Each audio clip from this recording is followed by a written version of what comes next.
할렐루야. 10월 28일 월요일 새벽 기도를 시작하겠습니다. 사도신경으로 우리의 신앙을 고백합니다. 나는 전능하신 아버지 하나님 천지의 창조주를 믿습니다. 나는 그의 유일하신 아들 우리 주 예수 그리스도를 믿습니다. 그는 성령으로 잉태되어 동정녀 마리아에게서 나시고 본디오 빌라도에게 고난을 받아 십자가에 못 박혀 죽으시고 장사된 지 사흘 만에 죽은 자 가운데서 다시 살아나셨으며 하늘에 오르시어 전능하신 아버지 하나님 우편에 앉아 계시다가 거기로부터 살아있는 자와 죽은 자를 심판하러 오십니다. 나는 성령을 믿으며 거룩한 공교회와 성도의 교제와 죄를 용서받는 것과 몸의 부활과 영생을 믿습니다. 아멘. 찬송가 93장 찬양하시겠습니다. 찬송가 93장입니다.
5장 1절부터 12절까지 말씀입니다.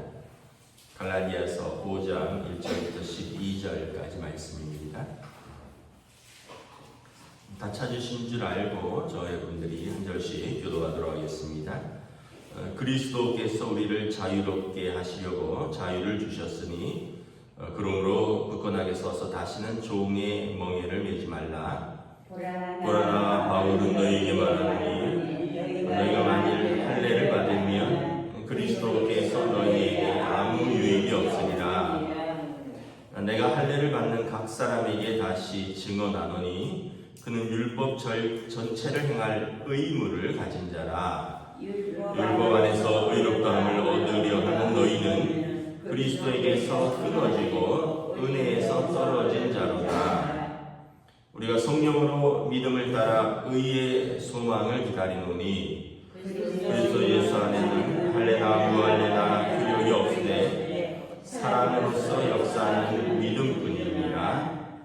너희가 다름질을 잘 하더니 누가 너희를 막아 진리를 순종하지 못하게 하더냐. 그 권면은 너희를 부르신 이에게서 난 것이 아니니라. 적은 누룩이 온 경위에 퍼지느니라. 나는 너희가 아무 다른 마음을 품지 아니할 줄을 주 안에서 확신하노라. 그러나 너희를 요동하게 하는 자는 누구든지 심판을 받으리라. 함께 읽습니다. 형제들아, 내가 지금까지 할례를 전한다면 어찌하여 지금까지 박해를 받으리요. 그리하였으면 십자가의 걸림돌이 제거되었으리니. 함께 읽습니다. 너희를 어지럽게 하는 자들은 스스로 베어버리기를 원하노라. 아멘. 할렐루야. 또 새로운 한 주, 새로운 하루가 시작됩니다. 하나님께서 은혜와 평강으로 함께하여 주시기를 축복합니다. 갈라디아서는 이제 두 가지 큰 주제입니다. 하나는 이신칭의 믿음으로서 의롭게 함 이른다라는 것이고요. 두 번째는 자유의 복음입니다. 이 자유의 복음은 또 두 가지 의미가 있는데, 하나는 예수 그리스도께서 우리를 죄와 사망으로부터 자유케 하셨다는 것이고, 또 우리가 어떤 율법의 메인 종의 복음이 아니라 그리스도의 은혜의 자유의 복음이다라는 것입니다. 그래서 1절에 보면 그리스도께서 우리를 자유롭게 하시려고 자유를 주셨으니 그러므로 굳게 서서 다시는 종의 멍에를 매지 말라. 이 두 가지 의미가 다 있는 거죠. 하나는 예수 안에서 은혜로 구원을 얻었으니 다시 죄 가운데로 들어가서 사망과 어둠의 종이 되지 말라, 이런 의미도 있고요. 또 하나는 예수님께서 율법으로는 의롭다 할 육체가 아무로 없으므로 이제 다시 율법으로 돌아가려고 하지 말라라는 거예요. 너희는 종이 아니라 아들이다라고 앞에서 말씀을 드렸죠. 그래서 종의 멍에를 매지 말라, 자녀의 자유함을 누리라라는 거예요. 그런데 2절에 보면 할례를 받으면 다시 종의 멍에로 돌아가는 것이다. 그 유대인들이 할례를 받으라고 자꾸 한다는 거죠. 할례는 그 아브라함의 자녀라는 표시로 몸에 어떤 흔적을 남기는 건데, 이게 유대인들에게는 의미가 있지만 이방인들인 여러분들은 받을 필요가 없다라는 거예요. 다시 할례를 받으면 다시 율법의 멍에로 돌아가는 거라는 거죠. 그럼 예수님께서 왜 오셔서 너희를 자유케 한 그 예수님의 은혜의 복음이 너희 유익이 없어진다는 거죠. 왜냐하면 다시 어떤 법 아래로 들어가니까. 법 아래로 간다는 것은 내가 법을 지켜서 행위로 의롭게 함을 받겠다라는 것이거든요. 그래서 3절에 할례를 받은 사람은 율법 전체를 행할 의무를 가진 자라. 그래서 할례가 상징적으로 율법의 그 어떤 상징이니까, 그럼 율법 모두를 지킬 자신이 있느냐라는 거죠. 그래서 4절에 율법 안에서 의롭다함을 얻으려 하는 너희는 그리스도에게서 끊어지고 은혜에서 떨어진 자로라. 그러니까 율법이 나쁜 것은 아니지만 율법을 다 지킬 육체가 없다 그랬죠. 그런데 이제 바리새인들이 율법을 지킴으로써 나는 이것도 한다.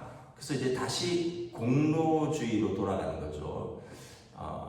나는 이제 하나님 앞에서 사람들 앞에서 이것도 한다. 그런데 중요한 것은 뭐냐면 613가지인데 612가지를 지켜도 하나를 못 지키면 결국은 못 지키는 것인데 다시 그렇게 그리스도의 은혜에서 떨어져서 할례와 율법으로 돌아가려느냐라는 거죠. 그래서 우리는 성령으로 믿음을 따라 의의 소망을 기다린다. 로마서에 보면 그리스도의 속량으로 하나님이 우리를 의롭다 하셨다.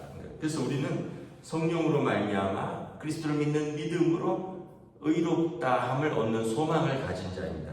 근데 중요한 건 뭐냐면 그리스도 예수 안에서 할례나 무할례나 효력이 없을 때 사랑으로서 역사하는 믿음뿐이니라.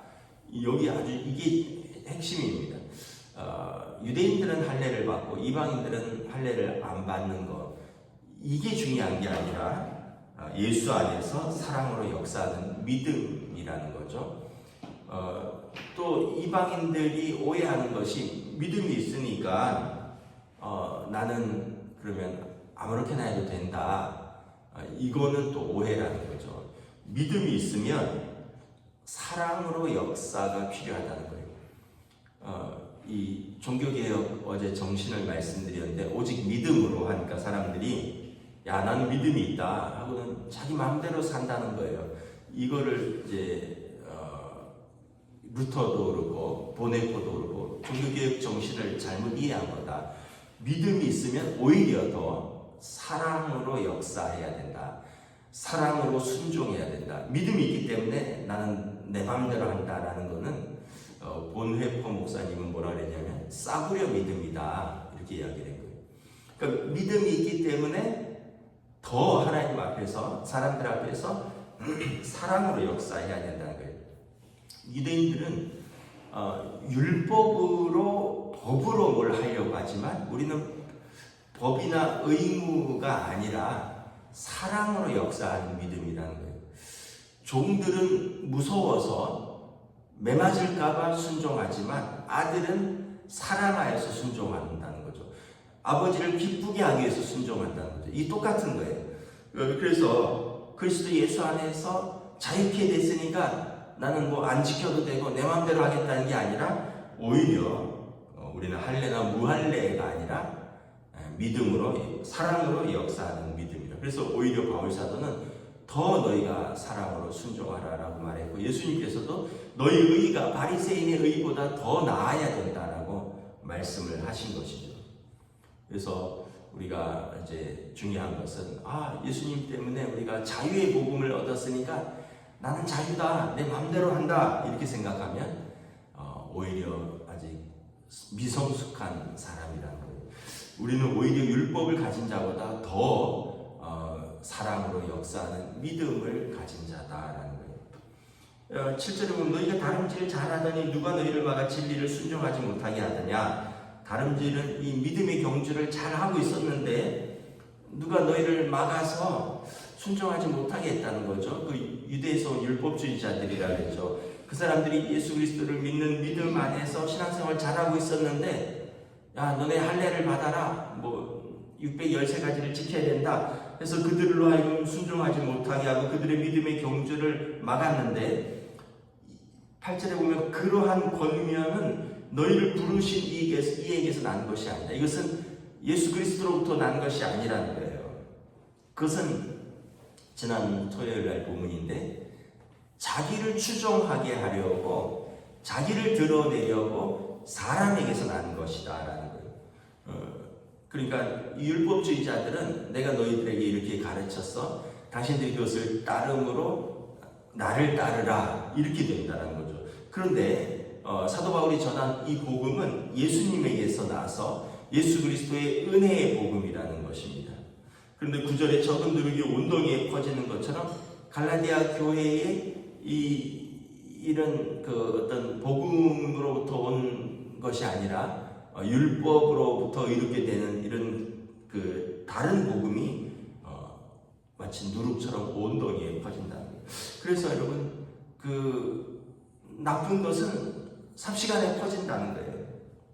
그래서 10절에 누가 너희가 아무 다른 마음을 품게 하지 말라. 너희를 요동하는 자는 누구든지 하나님의 심판을 받으리라. 그래서 예수 그리스도의 복음 외에 다른 것을 전하는 자는 심판을 받는다라는 거예요. 가끔 보면 이제 요한계시록에 깊이 꽂혀갖고 그 요한계시록에 666 14만 4천 명 새하늘과 새 땅 이런 거에 깊이 꽂혀서 거기에 심취해서 기존의 어떤 신앙생활들 또 기존의 성도들을 무시하고 자기들이 어떤 깊은 영적인 것이 있는 것처럼 이제 그런 어떤 신천지나 그런 이단의 교리에 여러분 빠지지 마십시오. 그것은 우리를 요동케 하는 다른 복음이고요. 성도를 그리스도의 복음 외에 다른 것으로 자꾸 이끌어가는 것은 하나님의 심판이 있다는 거예요. 근데 언젠가도 말씀을 드렸지만 요즘은 없는데 가끔 우리 교회에 이제 그런 유인물을 갖다 놓고 가는 사람들이 있었어요. 우리 그 재정부실, 복사실 옛날에 거기 중보기도실로 썼었는데 거기에도 유인물을 제가 봤는데 몇 번을 가져다 놓는 사람들이 있더라고요. 그러니까 이제 누가 우리 교인들이 누군가에게서 받아서 갖다 놨든지 아니면 누군가가 우리 교회에 들어와서 그걸 놓고 갔다는 거거든요. 그 신천지가 아주 깊숙이 침투해 있다라는 거예요. 근데 여러분 예수 그리스도의 십자가의 복음 외에 무슨 다른 것에 자꾸 휘말리지 마십시오. 어디 명동이나 광화문 같은 데 지나가다 보면 막 앞뒤에 무슨 판 같은 거 걸고 666 짐승의 숫자를 받지 마십시오.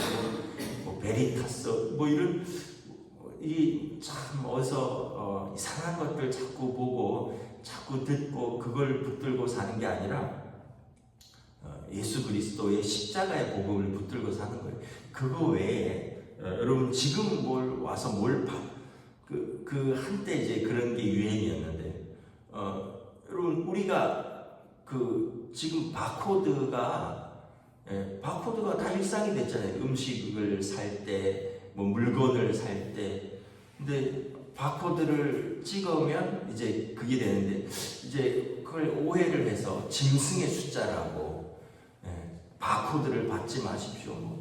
짐승의 숫자를 받지 마시고 14만 4천 명 12지파가 그 거룩한 12,000명 각 지파에 12,000명씩 14만 4천 명이 근데 신천지가 14만 4천 명 넘었거든요. 근데 아직 종말이 안 오잖아요. 휴거가 안 일어나잖아요. 그러면 몇 만이 더 되는 거예요. 그러니까 자기들의 주장을 자기들이 뒤집고 있고 또 그 사람들의 교주는 이제 오늘 내일 하거든요. 그분은 지금 제가 알기로는 휠체어에서 잘 걷지도 못한다는데 그분 돌아가시면 그럼 또 다른 사람이 나올 거 아니에요. 그래서 여러분 자꾸 우리가 요동하게 하는 다른 복음에 귀 기울이지 마세요. 11절에 보면 형제들아 내가 지금까지 할례를 전한다면 어찌하여 지금까지 박해를 받으려 그리하였으면 십자가의 걸림돌이 제거되었으니 너희를 어지럽게 하는 자들을 스스로 베어버리기를 원하노라. 사도 바울이 할례를 전했다면 반대자도 없었을 거라는 거예요. 유대에서 온 사람들이 할례를 전하지 않는다고 사도 바울이 사도가 아니라 그러고 복음을 다 전하지 않았다고 그러는데 내가 여러분들에게 육체를 따라 의롭게 되는 길을 전했다면 내가 박해를 받을 일이 뭐가 있겠느냐. 그러나 그것은 십자가의 걸림돌이다라는 거예요. 그것은 율법으로 의롭게 되는 길, 할례를 받아서 구원에 이르는 길, 예수 그리스도의 십자가의 복음의 또 다른 길들은 십자가의 걸림돌이고 너희를 어지럽게 하는 자들이라. 그들을 베어버리라, 끊어버리라라는 거예요. 그래서 예수님께서도 복음을 전하고 그들을 듣지 않으면 논쟁하지 말고 발에 먼지를 떨어버리고 떠나라 그랬거든요. 그래서 여러분 이단 사입이랑 논쟁할 필요가 없습니다. 그냥 끊어버리십시오. 여러분들의 영혼을 위해서. 그래서 저와 여러분들이 오늘도 말씀드리면 두 가지. 하나는 그리스도의 자유의 복음을 누리되 또 하나는 이 자유의 복음은 사람으로서 역사하는 믿음이라. 꾸준히 우리가 믿음 안에서 서로 사랑하고 또 하나님의 말씀에 순종하며 십자가의 은혜의 복음을 붙들고 가는 것이지 또 다른 것을 붙들 이유가 전혀 없다라고 말씀을 하는 것입니다. 그래서 여러분 오늘도 우리가 받은 복음, 여러분들이 믿는 그 복음을 굳세게 믿고 다른 것에 귀를 기울이지 마시고 믿음의 경주를 또 성실하게 나아가시기를 주님의 이름으로 축복합니다. 기도하겠습니다. 하나님 은혜를 감사합니다. 오늘도 다른 많은 곳에서 그리스도의 십자가의 복음 외에 또 무엇을 해야 된다, 무엇을 받아야 된다, 또 무엇을 받아서는 안 된다 뭐 이러면서 마치 사도 바울 시대에 할례를 받아야 되고 613가지의 조항을 다 지켜야 되는 것처럼 오늘 이 시대에도 많은 이단과 사이비들이 누룩처럼 성도들 안에 몰래 침투하여서 그리스도의 십자가의 복음 외에 다른 것으로 성도들의 마음과 믿음을 흔드는 경우가 있습니다. 오늘 말씀처럼 우리는 오직 그리스도의 십자가 외에 다른 복음은 없다는 것을 깨닫고 또한 우리의 믿음은 자유하는 복음이고 또 우리의 믿음은 사랑으로 수고하는 믿음의 역사라는 것을 깨닫고 우리가 믿음이 있기에 아무것도 안 하는 것이 아니라 오히려 믿음이 있기에 더 사랑하고 믿음이 있기에 더 순종하지만 그러나 우리는 육체의 표시나 어떠한 다른 어떤 것에 매이는 종의 복음으로 돌아가지 않겠노라. 사도 바울의 이 권면처럼 오늘도 우리는 예수 그리스도와 그분의 십자가의 속량과 그분의 부활하심을 붙들고 주님 오시는 그날까지 우리가 우리의 믿음을 지키며 살아가는 주의 백성들로 인도하여 주시옵소서. 감사를 드리오며 우리 주 예수 그리스도 이름으로 기도드리옵나이다. 아멘. 하늘에 계신 우리 아버지의 이름을 거룩하게 하시며 아버지의 나라가 오게 하시며 아버지의 뜻이 하늘에서와 같이 땅에서도 이루어지게 하소서. 오늘 우리에게 용할 양식을 주시고 우리가 우리에게 잘못한 사람을 용서하여 준 것 같이 우리 죄를 용서하여 주시고 우리를 시험에 빠지지 않게 하시고 악에서 구하소서. 나라와 권능과 영광이 영원히 아버지의 것입니다. 아멘.